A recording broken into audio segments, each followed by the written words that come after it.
দর্শক, সংবাদ শেষ করব কান চলচ্চিত্র উৎসবের খবর দিয়ে। কান চলচ্চিত্র উৎসবের ৭৭তম আসর বসছে আজ। চলচ্চিত্র দুনিয়ার অন্যতম মর্যাদাপূর্ণ এই আসর চলবে ২৫ মে পর্যন্ত। কান চলচ্চিত্র উৎসবে অংশ নিতে এরই মধ্যে ফ্রান্সে জড়ো হতে শুরু করেছেন বিশ্বের খ্যাতনামা তারকারা।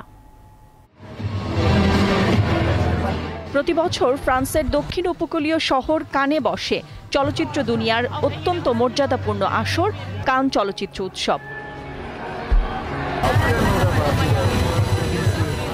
সেই ধারাবাহিকতায় এবার ফ্রান্সের প্যালে দ্য ফেস্টিভ্যাল ভবনের গ্র্যান্ড থিয়েটার লুমিয়েরেতে বসছে ৭৭তম আসর। জমকালো এই আয়োজনে অংশ নিতে কান শহরে জড়ো হচ্ছেন বিশ্বের সব জনপ্রিয় চলচ্চিত্র তারকা। এবারও থাকছে নতুন ও ধ্রুপদী চলচ্চিত্র প্রদর্শনী, তারকা খচিত সংবাদ সম্মেলন, ঝলমলে পার্টি সহ চমকপ্রদ সব আয়োজন।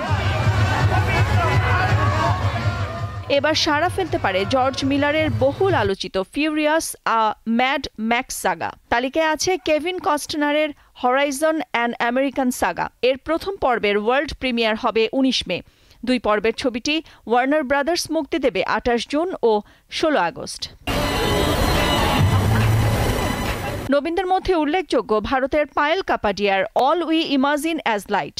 এর মাধ্যমে দীর্ঘ ৩০ বছর পর কোনো ভারতীয় চলচ্চিত্র মূল প্রতিযোগিতায় জায়গা পেয়ে স্বর্ণপামের জন্য মনোনীত হল। প্রতি বছর ভারতীয় তারকারা কান উৎসবে হাজির হন, এবারও তার ব্যতিক্রম হচ্ছে না। ঐশ্বরিয়া রায় বচ্চন এবং অদিতি রাও হায়দারি বিশ্ববিখ্যাত প্রসাধন ব্র্যান্ড লরিয়েলের শুভেচ্ছা দূত হিসেবে লাল গালিচায় হাঁটবেন। নাদিরা জাহান, দীপ্ত, বার্তা কক্ষ।